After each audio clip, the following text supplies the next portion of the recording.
Hello friends, मैं हूं इंद्रेश और आप देख रहे हैं टेक्निकल मंत्रा। दोस्तों, हमने एक्सेल सीरीज स्टार्ट की जिसमें हमने इससे पहले जो कुछ फंक्शंस को हमने पढ़ा था। यहाँ पर टेक्स्ट फंक्शन हमने पूरे ख़त्म किए और आज हम एक नए फंक्शन सीरीज़ को स्टार्ट करने वाले हैं जो है डेट एंड टाइम के फंक्शंस को। तो देखिए गाइस, मैंने एक शीट पहले से बना रखी है ताकि आप लोगों को उसमें परेशानी या दिक्कत ना हो। तो देखिए यहाँ पर जो शीट मैंने बना रखी है इसमें मैंने डेट एंड टाइम के पूरे फंक्शंस को एक्सप्लोर किया हुआ है। ये पार्ट 1 है, इसका पार्ट 2 आएगा जल्द ही। उसमें इसके जो बकाया बाकी फंक्शंस रह गए उनको भी मैं यहाँ पर पुटअप करूँगा। तो एक ऐसी सीरीज़ हम आपके सामने लेकर आए हैं जिनमें हम आपको एक्सेल के एक एक फंक्शन से रूबरू कराएंगे। तो ज़्यादा समय वेस्ट ना करते हुए मैं चलते हैं अपने फंक्शंस के ऊपर। और उससे पहले मैं आपसे कहता हूं कि जो बच्चे इसको पहली बार देख रहे हैं और जिन्होंने इस चैनल को सब्सक्राइब नहीं किया है वो इस चैनल को सब्सक्राइब कर लें, लाइक बटन को प्रेस कर दें और जल्दी से अपने दोस्तों को शेयर करें और नीचे कमेंट पे आप अपनी राय ज़रूर दें। तो दोस्तों देखिएगा, डेट एंड टाइम फंक्शन में जो हमारा पहला फंक्शन है वो है डेट फंक्शन। मैं इसको थोड़ा सा व्यू को थोड़ा बड़ा कर लेता हूँ ताकि आप लोगों को देखने में दिक्कत या परेशानी ना हो। तो देखिएगा, डेट फंक्शन जो हमारा है, ये देखिए डेट फंक्शन जो है उसका प्रयोग देखिए क्या होता है। पहला है डेट फंक्शन। देखिए अलग अलग कोऑर्डिनेट से हमारे पास अलग अलग डेट्स आ रही हैं, ठीक है। डेट आ रही है, कहीं से मंथ आ रहा है, कहीं से ईयर आ रहा है, तो उसको मिलाकर एक कंबाइन करके हमें फुल डेट बनानी है। तो हम क्या कर सकते हैं, डेट फंक्शन का यूज़ कर सकते हैं। मतलब ये कहा जा सकता है कि अलग अलग कोऑर्डिनेट से हमें अलग अलग पैरामीटर्स पास हो रहे हैं। जैसे डे कहीं से हमें मिल रहा है, कहीं से मंथ मिल रहा है, कहीं से ईयर मिल रहा है। उन तीनों को कंबाइन करके हम उसको एक बनाना चाहते हैं जो है हमारा डेट, फुल डेट बनाना चाहते हैं, बना सकते हैं। देखिए जब भी आप लिखोगे डेट फंक्शन, मैं इसको हटा देता हूँ, इक्वल्स टू आप लिखोगे DA और कैप दबा दीजिए, डेट फंक्शन आ जाएगा। डेट फंक्शन में 3 पैरामीटर्स होते हैं, 3 आर्गुमेंट होते हैं। पहला होता है ईयर, दूसरा होता है मंथ और थर्ड वन इज डेट, ठीक है। 3 पैरामीटर हमारे पास होते हैं। तो पहला पैरामीटर जो है वो होता है हमारा ईयर का होता है। इसमें ईयर वाला पैरामीटर को हम पास करेंगे। Second one is month. Month के लिए देखिए पहला ईयर है और मैंने डेट ले लिया, ये गलत हो जाएगा। पहला पैरामीटर ईयर का है जिसमें हम ईयर वाले कॉलम को हम क्या करते हैं, सिलेक्ट करेंगे। सेकंड पैरामीटर जो हमारा मंथ का है, मंथ वाले कॉलम को हम सिलेक्ट करेंगे, ठीक है, जहाँ पर मंथ हमने दिया हुआ है। और थर्ड पैरामीटर हमारा डे का है जिसमें हम जहाँ डे लिखा हुआ है हम उसको सिलेक्ट करेंगे। और यहाँ पर ब्रैकेट क्लोज करने के बाद एंटर करना। एंटर करने के बाद देखिएगा जैसे ही आप एंटर करते हैं वहाँ पर क्या होता है, आपने देखा कि एक पूरी डेट का सिंटेक्स हमारे पास आ गया। पूरी डेट का सिंटेक्स हमारे पास आके तैयार हो चुका है। तो गाइज यहाँ पर पहला फंक्शन मैंने पढ़ लिया जिस जो है डेट फंक्शन है। डेट फंक्शन का प्रयोग टेक्स्ट को डेट में कन्वर्ट करने के लिए यूज़ किया जाता है, ठीक है। आते हैं हम नेक्स्ट फंक्शन की ओर। नेक्स्ट फंक्शन जो है हमारा वो है डेट वैल्यू फंक्शन। अब डेट वैल्यू को आपको बहुत अच्छी तरह से समझना होगा कि डेट वैल्यू होती क्या है। आप ज़्यादातर जगह देखेंगे तो ज़्यादातर में क्या कहा जाता है, ज़्यादातर लोग क्या पढ़ाते हैं, वो कहते हैं कि भाई कोड में कन्वर्ट कर देता है। मैं कहता हूँ नहीं, ये किसी कोड में कन्वर्ट नहीं करता है, डेज को कोड में कन्वर्ट नहीं करता है। एक्चुअल क्या है कि कंप्यूटर की जो प्रोग्रामिंग होती है, अब मैं यहाँ पर दिखा देता हूँ आपको।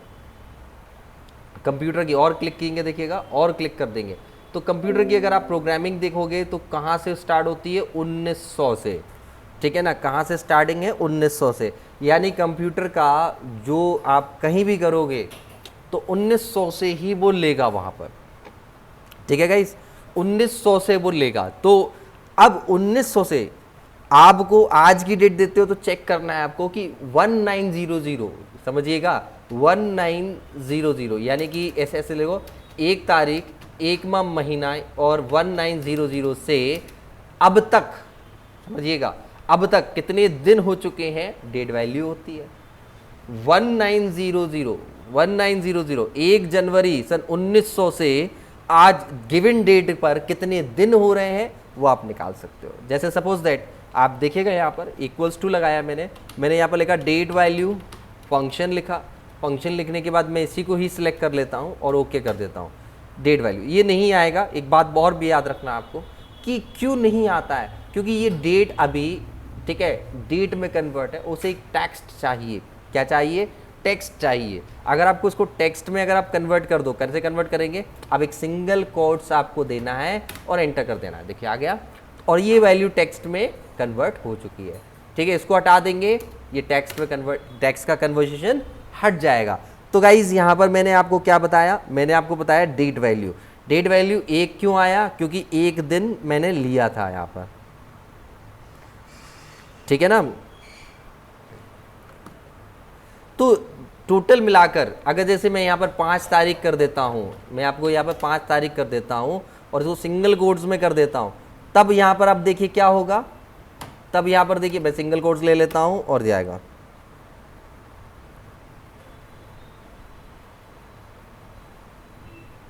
तो देखिएगा अगर आप देखेंगे तो यहाँ पर 5 दिन आ गए, यानी 5 जनवरी 1900 से 1 जनवरी 1900 से 5 जनवरी 1900 के बीच में 5 दिन हो गए। और यहीं पर अगर हम ये ना लेते हैं, अगर हम ये ना लें और हम कह देते हैं आज की तारीख, मैं ले लेता हूँ, मैं इक्वल्स टू, मैं डाल देता हूँ टुडे। टुडे एक फंक्शन है जिसके अंदर कोई आर्गुमेंट नहीं होता है और जो क्या करता है, वैल्यू को फाइंड आउट कर देता है। आप कहोगे सर ये टुडे क्यों नहीं लेता है? टुडे नहीं ले रहा है क्यों? क्योंकि यहाँ पर हमने क्या किया, ये टेक्स्ट में कन्वर्ट नहीं है, आपको टेक्स्ट फंक्शन देना होगा, ठीक है ना, और वैल्यू में टुडे देना होगा और फॉर्मेट में आपको फॉर्मेट देना पड़ेगा। ठीक है, तो क्या देंगे? फॉर्मेट देंगे हम dd dash MMM dash YYYY, ये दे दिया। अब देखेंगे हमने यहाँ पर देखिए यहाँ पर 2 बार MM कर दीजिए, या कोई सिंटेक्स में डबल कोट्स नहीं लगा हुआ है, कुछ चीज़ें होती है छोटी छोटी जो ले लेता है। आप देखिए आज जो तारीख है वो क्या है, 25/6/2020 है, ठीक है ना। मैंने नेस्टिंग की है फॉर्मूले की टेक्स्ट फंक्शन से, टुडे को टेक्स्ट से हमने नेस्टिंग कर दी, ठीक है। तो यहाँ पर देखेंगे 25/6/2020 से यानी 1900 से टोटल अगर हम गिनेंगे 44,007 दिन हो चुके हैं हमारे, ठीक है। सन 1900 से आज तक अगर देखेंगे, आज तक कैलकुलेट करेंगे तो टोटल मिलाकर 44,007 दिन हो चुके हैं, ठीक है ना। तो ये कोई फंक्शन है, कोई कोड पास नहीं करता, रिटर्न नहीं करता, ये क्या पास करता है? ये पास करता है कि अब तक कितने दिन हो चुके हैं, ठीक है ना, अब तक कितने दिन हो चुके हैं। 1 जनवरी 1900 से आज तक, यानी गिवन डेट, जो आप डेट को फैच करा रहे हो उससे कितने दिन हो चुके हैं वो निकालते हैं हम डेट वैल्यू से, ठीक है ना। अब इसका प्रयोग कहाँ किया जाता है? अब बच्चे पूछेंगे सर 1900 से क्यों दे रहे हैं? भाई हमें ऐसा थोड़ी ना मतलब हैगा, 1900 से आप क्यों दे रहे हो, आज की डेट से दो।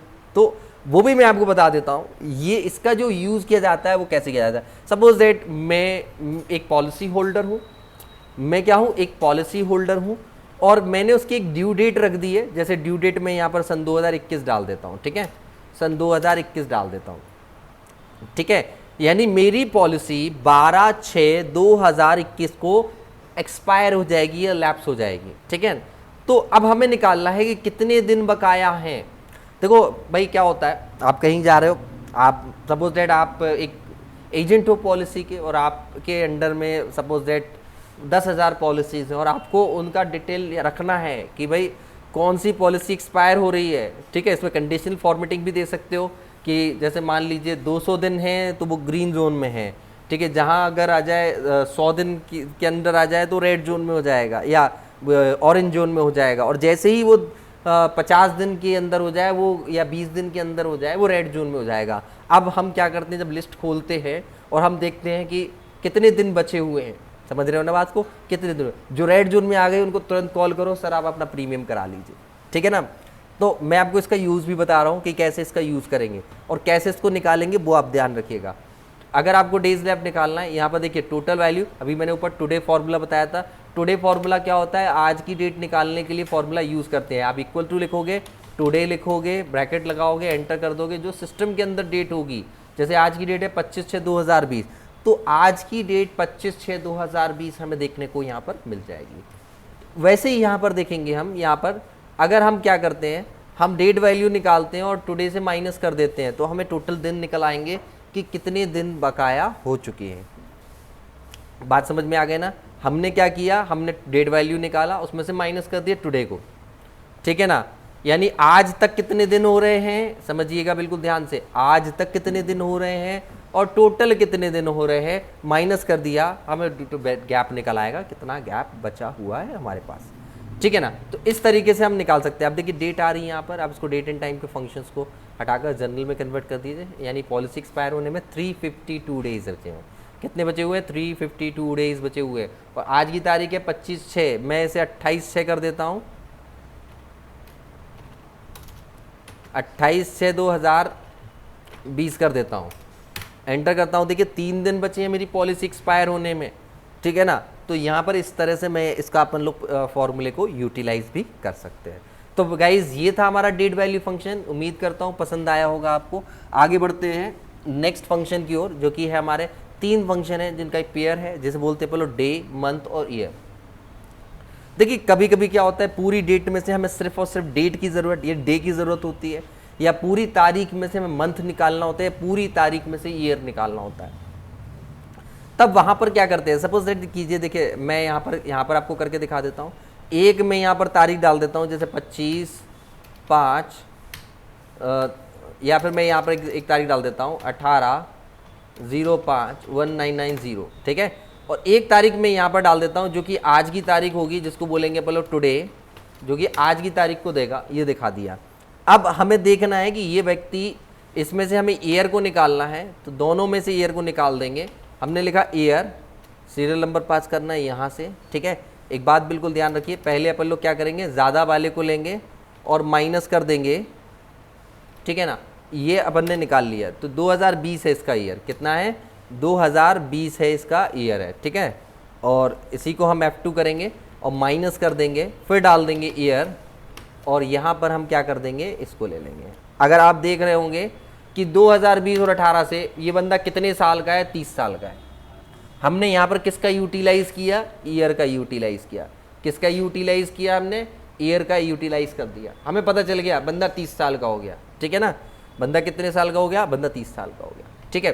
तो इस तरह से हम क्या कर सकते हैं, हम इसके पैरामीटर्स निकालते हैं। और जब आप क्या करते हो, जब आप यहाँ पर क्या करते हो, बिल्कुल ध्यान से समझिएगा, हमने ईयर किया, अब यहाँ पर क्या चाहिए था हमें, हमने निकाला था 30 साल का है, हमने ईयर फंक्शन को यूज़ कर लिया, ठीक है। अगर हमें मंथ फंक्शन निकालना है तो मंथ फंक्शन भी निकाल सकते हो। कैसे निकाल सकते हो, सपोज दैट यहाँ पर भाई, यहाँ पर बिल्कुल ध्यान रखिएगा, सेम ईयर की मैं डेट दे देता हूँ।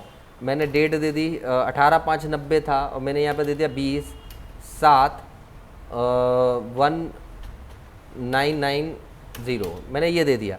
अब मुझे यहाँ पर क्या करना है, या इसको हटा के इसमें से मंथ फैच करना है, इक्वल्स टू ले लो और दे दो MONTH मंथ और तारीख दे दो, ठीक है। एंटर कर दो, 5 आ गया।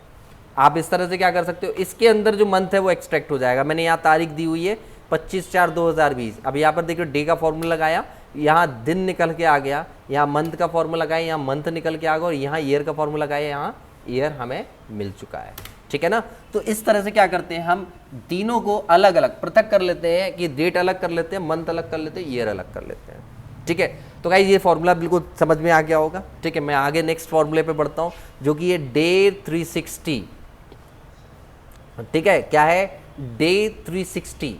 अब देखिए यहाँ पर दो, बिल्कुल याद रखिएगा, इस फंक्शन का यूज किया जाता है 2 दिनांकों के बीच के दिनों को निकालने के लिए, ठीक है। कितने दिन बचे हुए हैं वो भी आप निकाल सकते हो, कब से कब तक।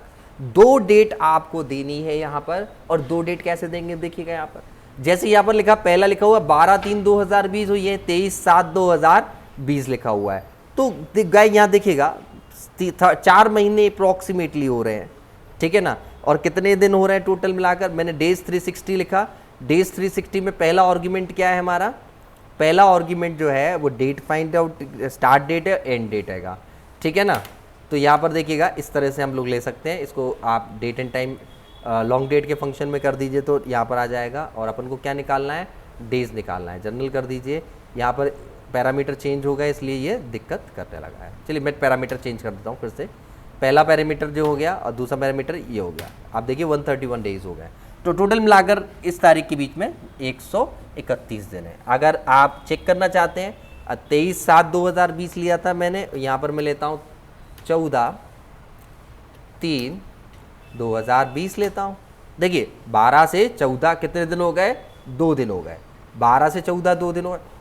देखिए गाइस यहाँ पर हम फॉर्मूला लगा सकते थे क्या, अभी मैंने आपको ऊपर बताया था इक्वल्स टू, आप डे का भी यूज़ कर सकते थे, लेकिन डे में क्या दिक्कत होती है मैं आपको बताता हूँ।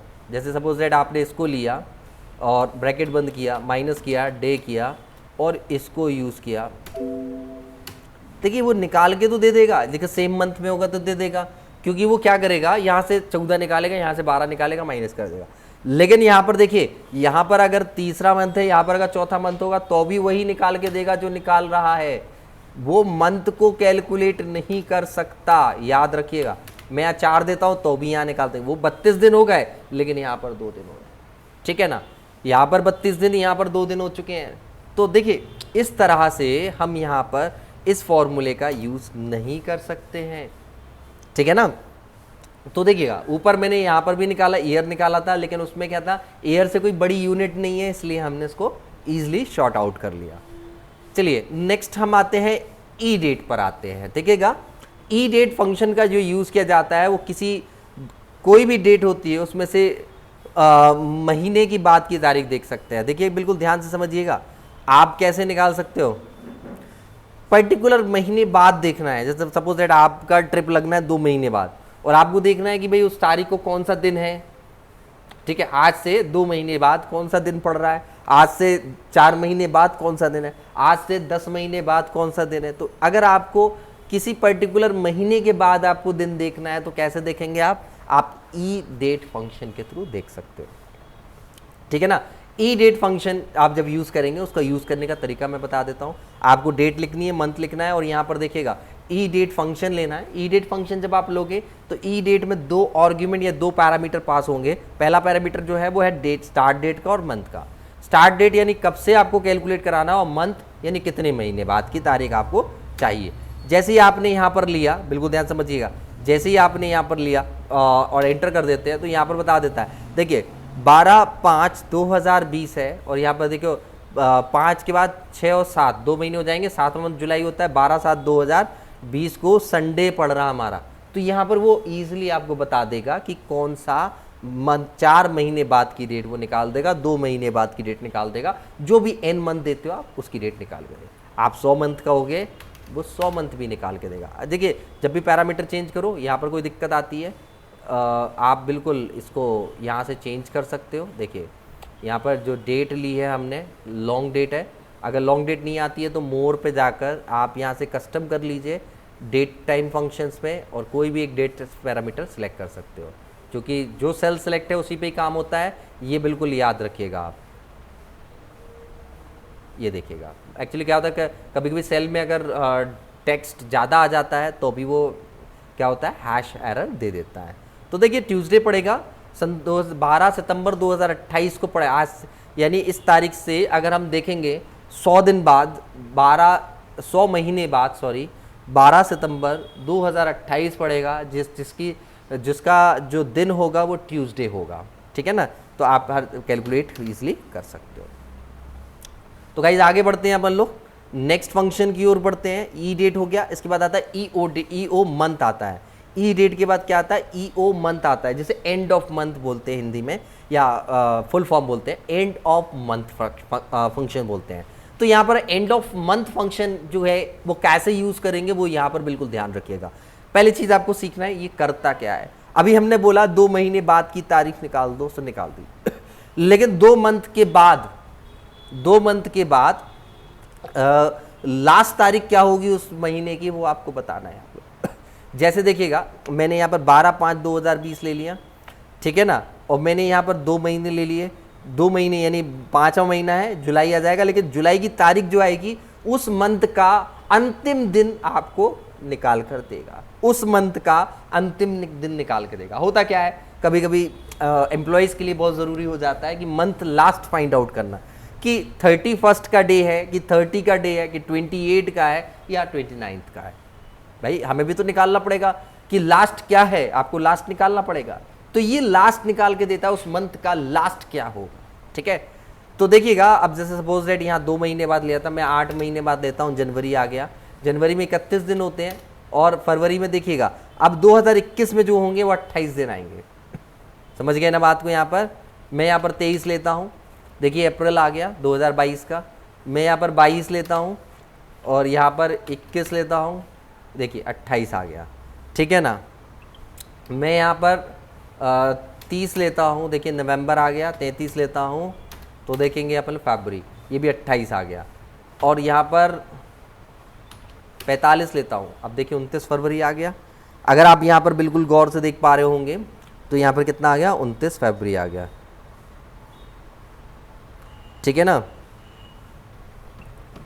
तो बिल्कुल ध्यान से समझिएगा। 12 अगर यहाँ पर देख पा रहे होंगे तो यहाँ पर आपने देखा होगा कि ये एक लीप ईयर है और इसका 29 डेज होते हैं और उसने कैलकुलेट करके दिया।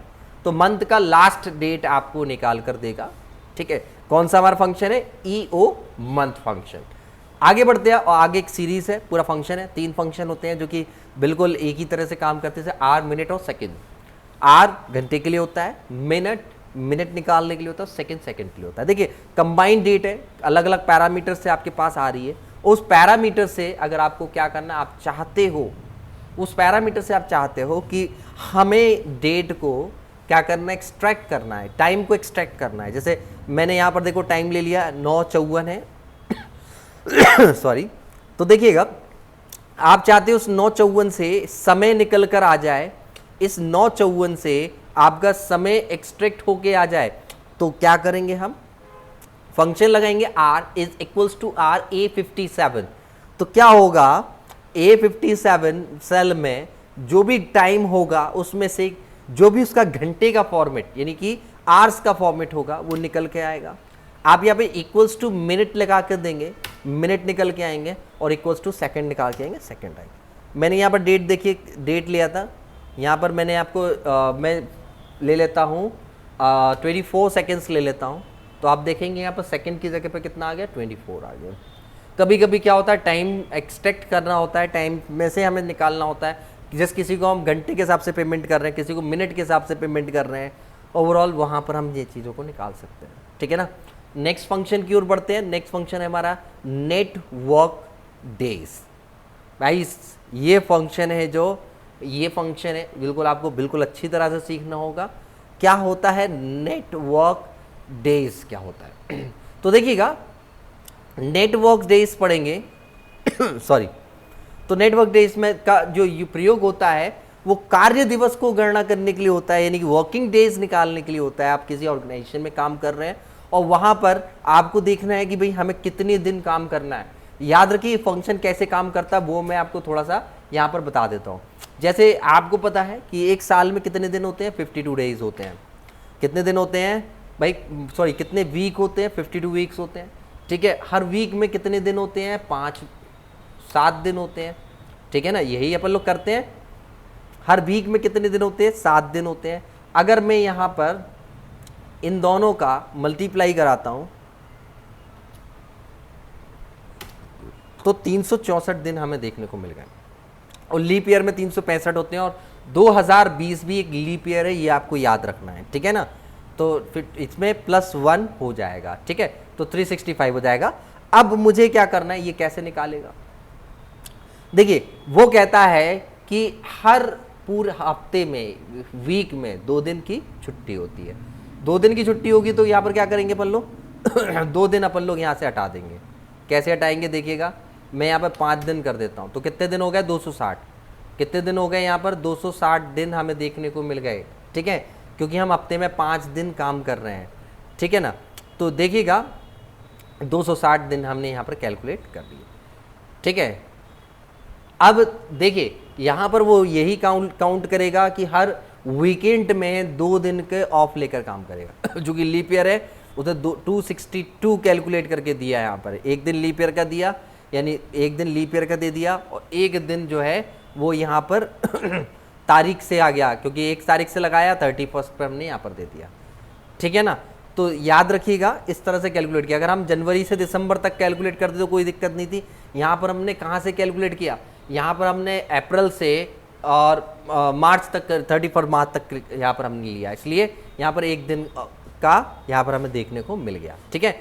तो देखिएगा अब मैं थोड़ा सा आगे बढ़ता हूँ, पॉइंट के ऊपर बढ़ता हूँ। यहाँ पर हमें देखने को मिल गया कि 262 डेज हमें यहाँ पर मिल रहे हैं टोटल वर्किंग डेज। अब कुछ यही छुट्टियां थोड़ी ना होती हैं, कुछ ऐसी छुट्टियां भी होती हैं, यानी कुछ ऐसे भी हॉलीडेज होते हैं भाई जो कि हम लोगों को फेस्टिवल के मिलते हैं, भाई उनको भी तो जोड़ना है। तो कैसे जोड़ेंगे वो देखिएगा यहाँ पर। तो देखिएगा सबसे पहले हम ये फंक्शन कैसे लगाते हैं वो मैं आपको बताता हूँ। नेट वर्क डेज आपको फंक्शन लगाना है और दो और पैरामीटर, पहला पैरामीटर का स्टार्ट डेट, स्टार्टिंग डेट जिस डेट से आपको कैलकुलेट करना है, और दूसरा पैरामीटर होता है एंड डेट, जिस डेट से आपको एंड करना है। वो दो पैरामीटर्स आपको दे देंगे, ठीक है ना। जैसे ही आप इसको एंटर करते हो वो ये 1/4/2019 से 31/3/2020 के बीच में कुल वर्किंग डेज वाले आपको कैलकुलेट करके दिखा देगा। अच्छा, यहाँ तक तो ठीक है, लेकिन आगे बढ़ते हैं भाई। हम कहते हैं कि भाई यही छुट्टियां के लिए तो होती नहीं है। हर एक डिपार्टमेंट अपना कैलेंडर डिसाइड करता है, अगर आपको पता हो तो। वो कहते हैं नहीं भाई ये कैलकुलेटर, भाई ये उसने कैलेंडर डिसाइड किया हुआ है, ये हॉलीडेज आपको मिलेंगे। वो पहले से प्री डिफाइन कर देते हैं इतने हॉलीडेज आपको मिलने हैं, ठीक है। तो कैसे कैलकुलेट करेंगे देखिएगा, वर्किंग डेज कैसे निकालेंगे हम, कितने दिन बंदे ने काम किया है, कितने दिन काम करेगा, उसको कैसे निकालेंगे। उसको निकालने के लिए हमें क्या करना है, यहाँ पर मैंने यहाँ पर निकाला। तो यहाँ पर जो हॉलीडे वाला सेक्शन है, उस हॉलीडे वाले सेक्शन में हमें क्या करना है, देखिए यहाँ पर मैं इसको हटा देता हूँ। अपन को क्या करना है, जो डेट है, जिन जिन तारीख को, जिस जिस तारीख को आपकी छुट्टियां हैं उसको ही सिलेक्ट करना है कोलन के साथ आपको सिलेक्ट करना है उन तारीख को।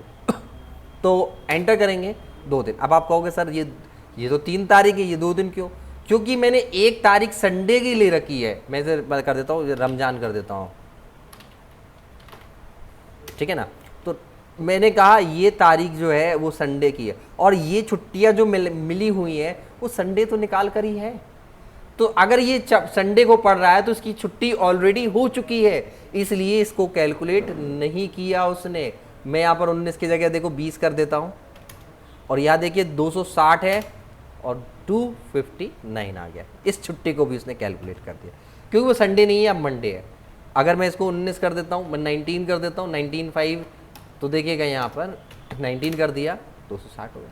क्योंकि संडे की हॉलीडे वो नहीं लेगा, वो पहले ही ले चुका, दोबारा थोड़ी ना छुट्टी कर देगा उसकी। इसीलिए नेट वर्क डेज में हम क्या करते हैं, हम 2 तरीके से कैलकुलेट कर सकते हैं। वीक ऑफ रखना है तो आप वीक ऑफ रख सकते हो, अगर आपको वीक ऑफ नहीं रखना, आपको पर्टिकुलर हॉलीडे भी देना है, वो भी आप दे सकते हो, ठीक है। तो इस तरह से हम लोग क्या करते हैं, नेट वर्किंग डेज काउंट करते हैं। नेक्स्ट फंक्शन है हमारा नाउ फंक्शन। देखिए नाउ फंक्शन का यूज क्या करते हैं, देखिए नाउ फंक्शन जो है, जैसा टुडे बताया था मैंने, टुडे फंक्शन क्या लगते हैं, यहाँ पर लगते हैं TODAY, टुडे देते हैं, पैरामीटर नहीं देना आपको, एंटर कर देना, आपको टुडे निकल आएगा। यहाँ तो डेट निकल आएगी, लेकिन टाइम कैरी करके नहीं देता, याद रखिएगा। लेकिन अगर आप क्या करते हो, आप नाउ करते हो, तो नाउ का फंक्शन जो है वो दोनों देता है, यानी टाइम भी देता है और डेट भी देता है। आपको टाइम बताएगा और डेट भी बताएगा, दोनों में इतना सा डिफरेंस है। टुडे फंक्शन सिर्फ डेट के लिए होता है, और नाउ फंक्शन जो है डेट के साथ टाइम के लिए भी होता है। तो गाइज ये था आज का सेशन हमारा, ठीक है। उम्मीद करता हूँ आज के फंक्शन पसंद आए होंगे। कुछ फंक्शन इसमें रह गए हैं, उन फंक्शन को नेक्स्ट पार्ट 2 में मैं आपको पूरा डिफाइन कर दूंगा। उसके बाद स्टैटिक फंक्शन में आता हूँ, स्टैटिक फंक्शन को एक एक फंक्शन को आपको बताता हूँ। गाइज अभी तो पिक्चर बाकी है, अभी जो शुरू किया है हमने वो सिर्फ और सिर्फ अब फंक्शन पे किया है। अभी हम BB मैक्रो स्क्रिप्ट पर भी जाएंगे, आपको VBA यानी कि विजुअल बेसिक के एप्लीकेशंस और मैक्रो के ऊपर भी जाएंगे, और इसको एक बहुत अच्छा प्लेटफॉर्म बनाकर आपके सामने पेश करेंगे, जिससे कि आप एक्सेल में वो कर सको जो कोई नहीं करता, ठीक है। कदर उसी की है, जो आप कर सकते हैं वो कोई नहीं कर सकता। तो गाइस उम्मीद करता हूँ ये सेशन आपको पसंद आया होगा, और अगर पसंद आया है तो बिल्कुल बिंदास दिल खोलकर आप लाइक कीजिए, शेयर कीजिए और नीचे कमेंट कीजिए, ठीक है। नमस्कार।